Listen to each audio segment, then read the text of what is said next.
Knowledge and wisdom. We can be knowledgeable with other men's knowledge, but we cannot be wise with other men's wisdom. Michel de Montaigne. How beautifully Monsieur de Montaigne garmented this truth. Most of us tend to use knowledge interchangeably with wisdom, yet the two may never have met. The same is true of intelligence and education. They may also be total strangers. Let us look at the two more closely and see how knowledge and wisdom relate. First, knowledge presupposes many years of serious academic study, resulting in an uncommon degree of expertise in some specialized field. It may embrace an impressively wide base, ingenious resourcefulness, and extensive skills. It is indeed of great value, and who would not wish a generous portion? Yet knowledge does not assure a balanced perspective, integrity, morality, or compatibility. It may not encompass teamwork, a long-range view, compassion, or tolerance. Neither may it exhibit equilibrium, health, or harmony with the natural order of life. Still, towering high above the norm, extensive knowledge is much to be admired in the activities of worldly gain. Wisdom, long predating history and education, does not rely solely upon the intellectual faculties. In disciplines of long years of profound silence, the mind is used to transcend itself. This enables perception to reach into the higher frequencies of revelation and direct knowing. All is knowable in the depths of silence. Dedicated and committed aspirants to the highest truths usually follow one or two paths. Some gather in remote seclusion around an enlightened sage who guides their long years of profound silence to the metaphorical mountain top, and their further years of integration with their universe-shaking revelations. Those who choose the path of solitude spend long silent years alone in some distant and unfrequented hideaway until, knowing new, that it was timely to return to the world in selfless service. The incredible hardships that the latter once endured without possessions, comfort, shelter, or adequate food took a heavy toll. Many were unable to endure the rigors and sufferings for that which is considered the most elusive and difficult of all endeavours. These are among the demands of wisdom, that mysterious pearl of great price. To paraphrase, it is better to stand in the shadow of wisdom than in the sunlight of the unawakened. This is confirmed in the Apocrypha. If you find a man of wisdom, let your feet wear the steps of his door.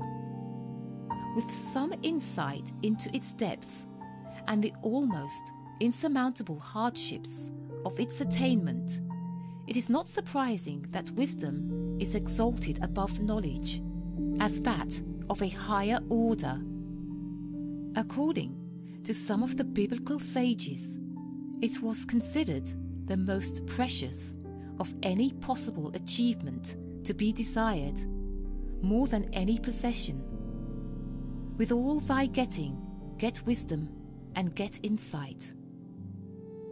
The planes in which the most profound mysteries are concealed transcend the frequencies of the intellectual faculties. No amount of study or discussion can reach their revealing light. This distinguishes the truly illumined saint or sage from those who are intellectually taught, though each has its place in the great progression.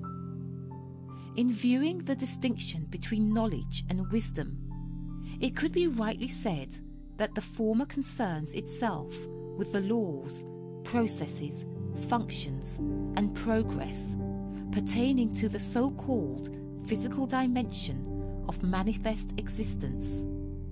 The latter addresses the mysteries of the true nature, purpose, process, and source of man and the universe.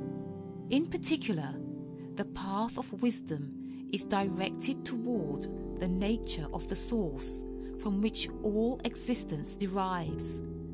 As stated in the Upanishads of ancient India concerning the mysteries, truth lies beyond the known and beyond the unknown. Among the signs of wisdom, we should expect a smooth and quiet harmony between the light of insight and its manifest expression. Its evidence should be less in words and more in the quality of being. The man of wisdom would selflessly and modestly exhibit all the virtues, making himself available to those who would follow his guidance.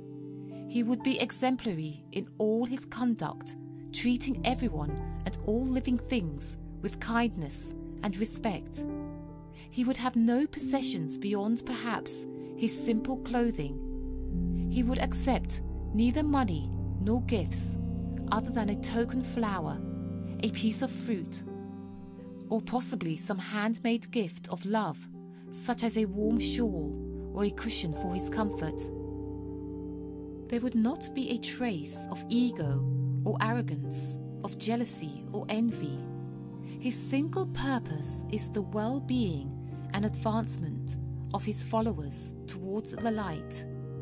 He is at once wise and simple, and laughs spontaneously at natural amusements.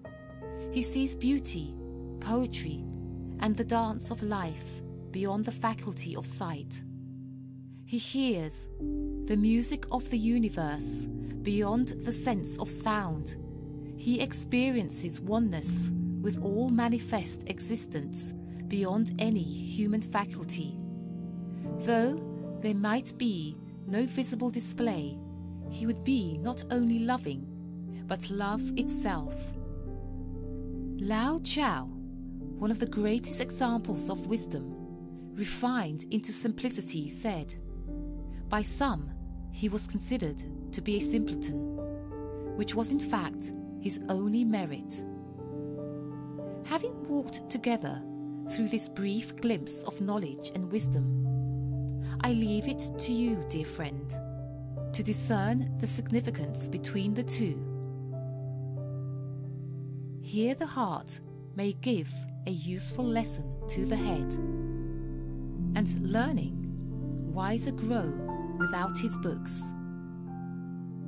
William Cowper.